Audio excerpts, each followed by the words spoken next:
Welcome to Kids Art Tour. And strangely enough, I have to tell you, this is actually a recording. I recorded this the night before because we were super busy when you were watching this now, but I didn't want to skip another week.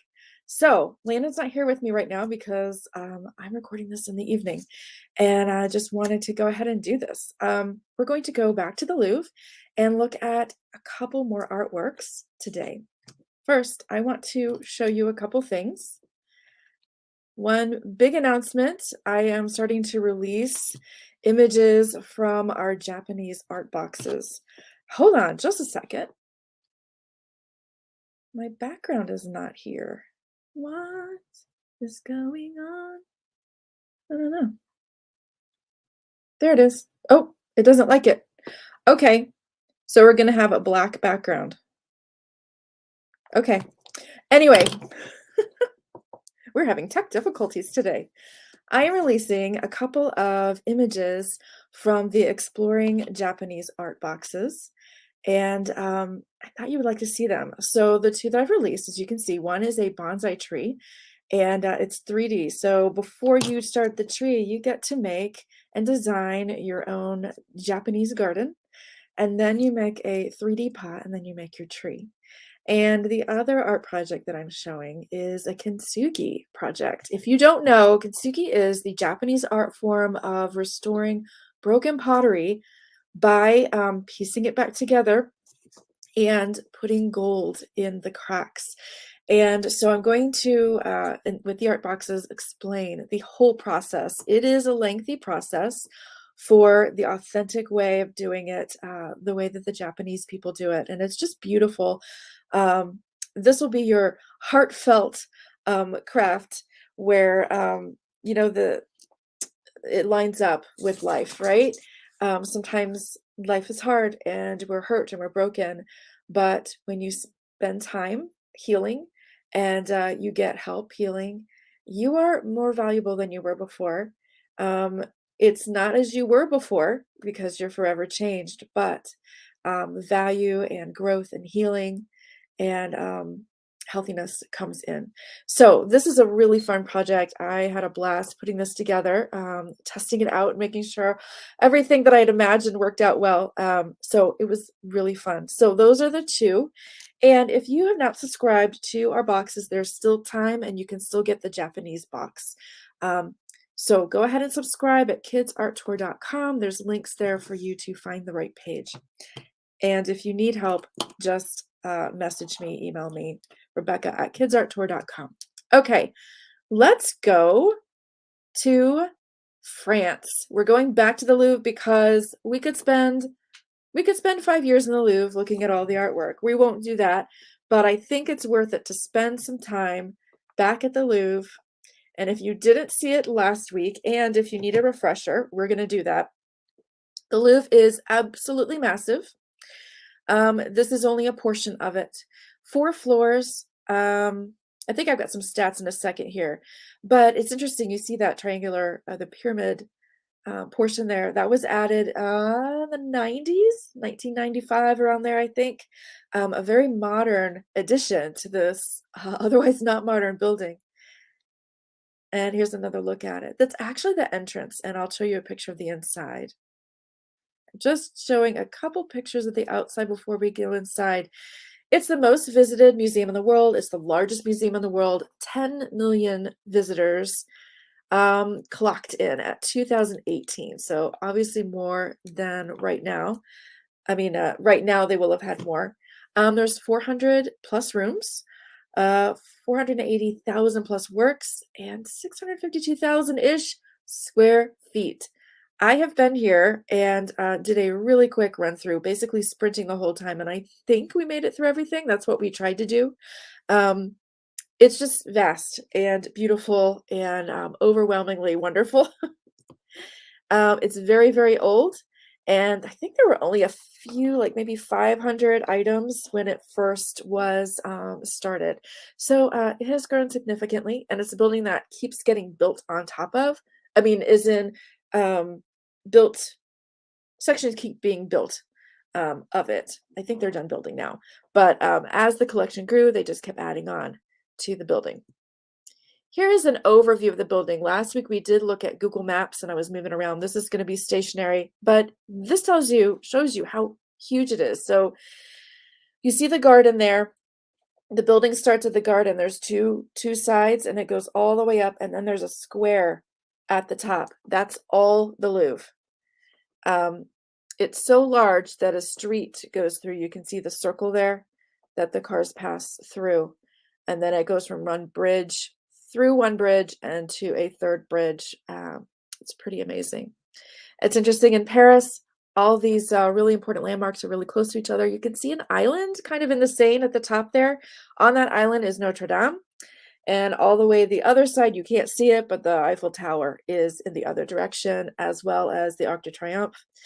Musée d'Orsay, I think, is across the Seine, right across from the Louvre, I believe. I wasn't able to go. They were closed when I was there. So just a lot of wonderful things right there. Okay, let's go inside, and I want to show you one particular piece and how it relates to our founding fathers. We're going to find out. This is the courtyard with all the sculptures. Now I believe it's around this courtyard that there's a ton of sculpture. And it's in one of these rooms we walked by, and I was stunned to find a sculpture of a woman smiling. I think this is very rare to find any artwork from many years ago of people smiling. And part of it was this was around the 1700s, around the time that America got her independence. So photographs not happening. So she would have had to hold that pose for a long time, and then to do all the teeth, to sculpt the teeth. Can't imagine how difficult that would have been. So this sculpture is called Madame Houdon. And I lost my notes. So I had some pronunciation written out for myself.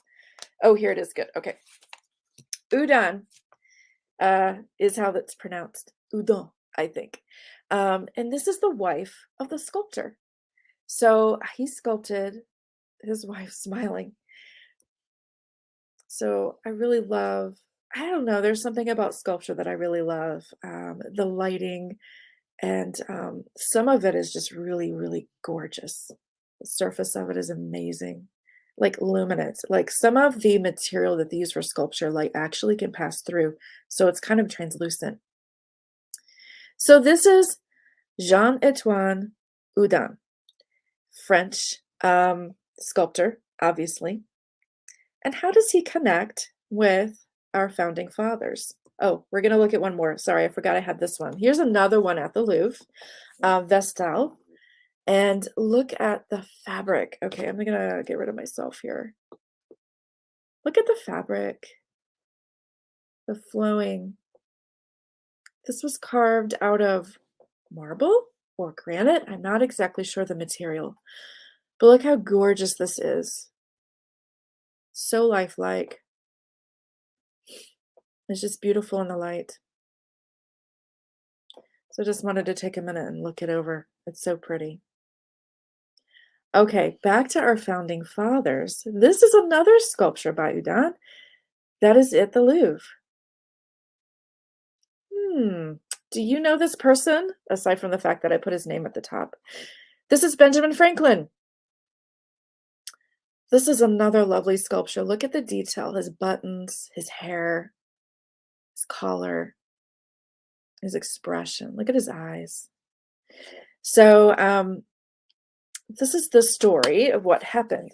Benjamin Franklin was in France getting support for America's independence.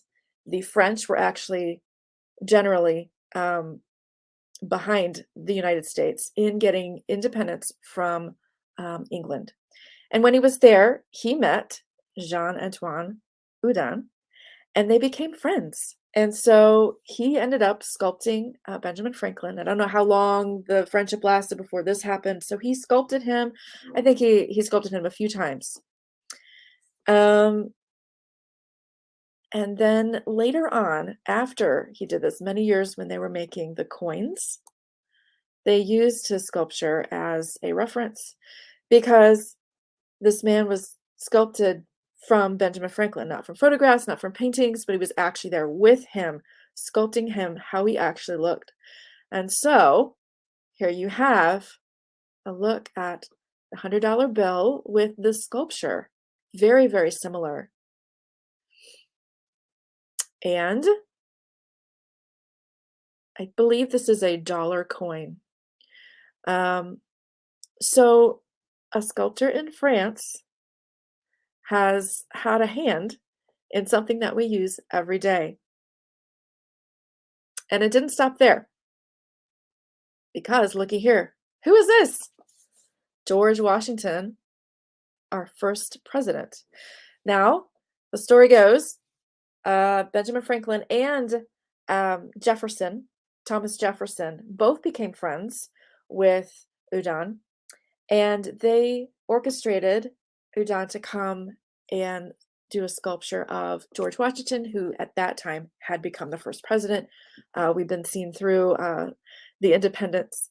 And he actually went to America to sculpt, do some sculptures of the president in person. And he spent several months working on these and doing, he actually did a mask of some kind. So he actually had a real imprint of his face, his actual face.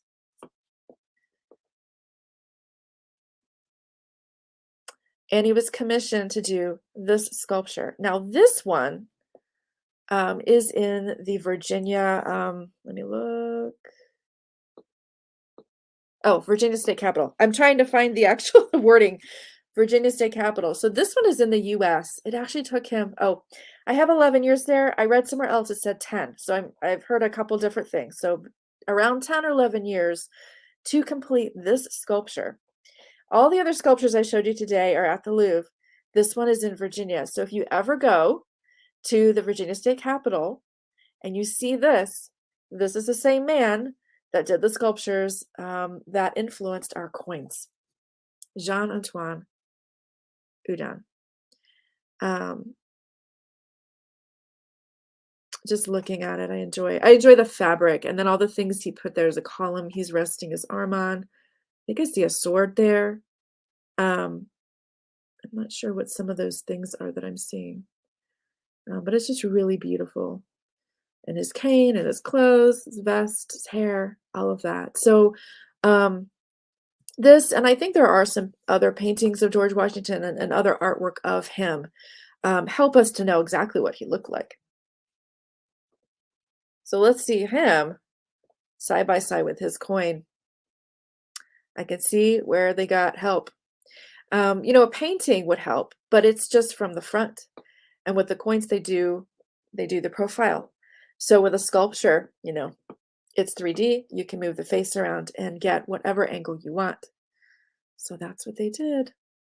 And I think they used, his hair's different in this sculpture.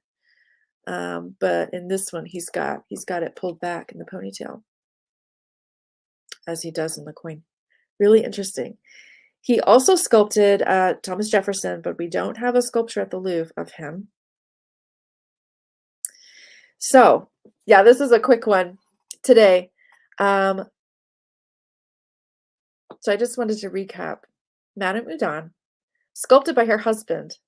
And this man, next time you hold a coin,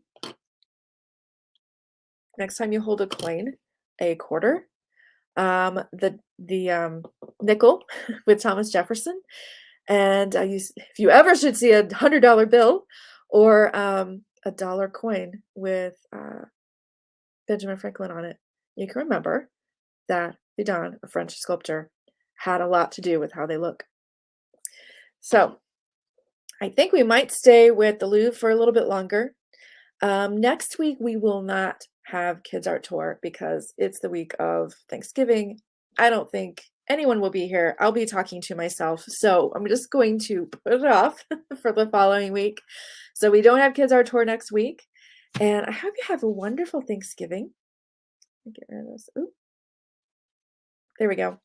Have a wonderful Thanksgiving. Thank you for joining us. And don't forget about the boxes. If you're interested in that, go ahead and subscribe. You can get the Japan box still. So I will see you in 2 weeks. I hope you have a wonderful Thanksgiving and time with family and friends, and we will see you in 2 weeks.